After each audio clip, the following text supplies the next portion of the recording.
Hello दोस्तों, आज मैं आपके साथ जो रेसिपी शेयर करने जा रही हूँ, तो चलिए इसकी रेसिपी को देखते हैं। उससे पहले अगर आप मेरे चैनल पे पहली बार आए हैं या मेरे चैनल को अभी तक आपने सब्सक्राइब नहीं किया तो चैनल को जरूर सब्सक्राइब कर लीजिएगा। वीडियो पसंद आए तो वीडियो को लाइक शेयर कमेंट करना बिल्कुल भी नहीं भूलिएगा। तो चलिए वीडियो को स्टार्ट करते हैं। कद्दू या सीताफल की सब्जी बनाने के लिए यहाँ पर हमने सीताफल को काट करके धोकर तैयार कर लिया। कुछ के हमने छिलके रखे हैं यहाँ पर और कुछ के छिलके हमने निकाल लिए। यहाँ पे हमने बीज को फेंका नहीं है क्योंकि बीज के बहुत सारे फायदे, इसलिए हमने नहीं फेंका है। अब हम इसको साइड में रख देते हैं। इसके बाद एक कढ़ाई गर्म होने के बाद यहाँ पे हमने डाले 3 से 4 चम्मच सरसों के तेल के। तेल गर्म होने के बाद यहाँ पे हमने डाला 2 पिंच हींग के और आधी छोटी चम्मच हमने डाली है मेथी के दाने। मेथी के दाने जब ब्राउन हो जाएगा इसमें हम डालेंगे 1 हरी मिर्च और 1 छोटा टुकड़ा आलू का। तो हमारे इधर पहले कहा जाता है सीताफल पहले नहीं डाला जाता, इसलिए हम यहाँ पे 1 आलू का छोटा टुकड़ा डालेंगे। इसको अच्छे से भुनने के बाद यहाँ पे हम डाल देंगे अपने सीताफल को। तो यहाँ पे सारे सीताफल डाल देते हैं। फ्लेम को यहाँ पे हम मीडियम टू लो पे रखेंगे और यहाँ पे हम डाल देंगे सीताफल के बीज को भी। अगर आपको सीताफल के बीज नहीं पसंद है तो आप टोटली स्किप कर सकते हैं। अगर आप नहीं डालते हैं तो एक बार डाल के ज़रूर देखिएगा। इन सभी को अच्छे से मिक्स कर लेते हैं। मिक्स करने के बाद यहाँ पर हम इसको ढक करके 4 से 5 मिनट तक पकने के लिए रख देंगे। 4 से 5 मिनट बाद एक बार हम इसका ढक्कन हटा लेते हैं। ढक्कन हटाने के बाद यहाँ पे आप देखेंगे जो सीताफल है वो थोड़े से सॉफ्ट हो चुके हैं। तो एक बार हम इसको मिक्स कर लेते हैं।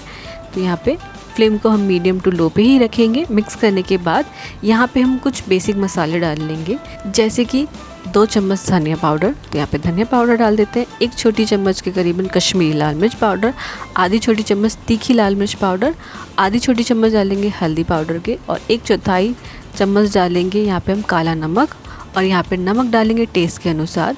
फ्लेम को यहाँ पे हम मीडियम टू हाई पे कर लेंगे और मसालों को 2 से 3 minute medium to high flame पे अच्छे से भून लेंगे जब तक कि हमारे मसाले अच्छे से नहीं भुन जाते। तो यहाँ पे अच्छे से भून लेते हैं। यहाँ पे आप देख सकते हैं जो मसाले हैं वो अच्छे से भुन चुके हैं। तो यहाँ पे हम डाल लेंगे फ्रेशली कुटा हुआ लहसुन। आप लहसुन का पेस्ट भी इस्तेमाल कर सकते हैं। 1 छोटे साइज़ का टमाटर और आधा कप पानी डाल के इसको दोबारा से हम मिक्स कर लेंगे। फ्लेम को यहाँ पे हम मीडियम टू हाई पे ही रखेंगे। सभी चीज़ों को अच्छे से मिक्स कर लेंगे। मिक्स करने के बाद इसको 3 से 4 मिनट तक ढक करके हम इसको पका लेंगे। बीच में चलाते रहेंगे जिससे हमारा जो मसाला है वो नीचे नहीं लगे। तो यहाँ पे हम ढक करके 3 से 4 मिनट तक के लिए पकने रख देंगे। 3 से 4 मिनट बाद एक बार हम ढक्कन हटा लेते हैं और यहाँ पे आप देख सकते हैं जो सीताफल है वो और भी ज़्यादा सॉफ्ट हो चुका है। तो यहाँ पे हम चलाते हुए इसको अच्छे से भून लेंगे। तो एक बार हम इसको अच्छे से मिक्स कर लेते हैं। मिक्स करने के बाद यहाँ पे हम ऐड करेंगे मीठा। तो यहाँ पे मैं 3 चम्मच छोटे साइज़ के डाल रही हूँ चीनी के। आप यहाँ पे गुड़ का भी इस्तेमाल कर सकते हैं। इससे जो सीताफल का जो टेस्ट होता है बहुत ही ज़्यादा अच्छा आता है। चीनी हमने इसलिए डाला है, सीताफल का जो टेस्ट होता है वो खट्टा और मीठा बहुत ही ज़्यादा अच्छा लगता है और पूरी के साथ तो बेस्ट कॉम्बिनेशन है। मिक्स करने के बाद इसको हम ढक के 3 से 4 मिनट तक पकने के लिए रख देंगे। 3 से 4 मिनट बाद दोबारा से हम ढक्कन हटाते हैं और यहाँ पे देख सकते हैं मसाले ने तेल छोड़ दिया है। अच्छे से मसाले भुन चुके हैं, सीताफल भी सॉफ्ट हो चुका है। एक बार हम अच्छे से मिक्स कर लेते हैं।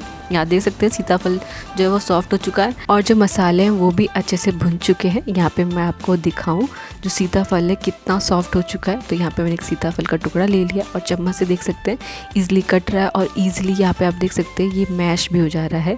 तो हमारा जो सीताफल है वो अच्छे से पक चुका है। अब हम इसको 1 से 1.5 मिनट तक इसी तरीके से चलाते हुए इसको अच्छे से भून लेंगे, इससे जो भी एक्स्ट्रा पानी है सीताफल में वो अच्छे से सूख जाए। चलिए, जब तक कि हम इसको भून रहे हैं तब तक आप मेरे चैनल पे अगर पहली बार आए हैं या मेरे चैनल को अभी तक आपने सब्सक्राइब नहीं किया तो चैनल को जरूर सब्सक्राइब कर लीजिए। वीडियो पसंद आए तो वीडियो को लाइक ज़रूर कीजिएगा। और यहाँ पे तकरीबन हमको 1 से 1.5 मिनट हो चुका है। यहाँ पे आप देख सकते हैं पानी अच्छे से सूख चुका है। यहाँ पे हम डाल लेते हैं फ्रेशली कटे हुए धनिया के पत्ते। अब हम गैस की फ्लेम को ऑफ कर लेते हैं। अब हम इसको निकाल लेते हैं सर्विंग प्लेट या बाउल में और हम इसको गर्मा गर्म सर्व करते हैं। तैयार है हमारी कद्दू की खट्टी मीठी सी सब्जी। आप इसको एंजॉय कर सकते हैं पराठे, पूड़ी, चावल के साथ। खाने में बहुत ही ज़्यादा मज़ेदार है। एक बार जो ट्राई कीजिएगा इस कद्दू की रेसिपी को और मुझे ज़रूर बताइएगा आपको ये रेसिपी कैसी लगी। वीडियो पसंद आई तो वीडियो को लाइक शेयर कमेंट करना बिल्कुल भी नहीं भूलिएगा। ऐसी अमेजिंग रेसिपीज़ के लिए मेरे चैनल को जरूर सब्सक्राइब कर लीजिएगा।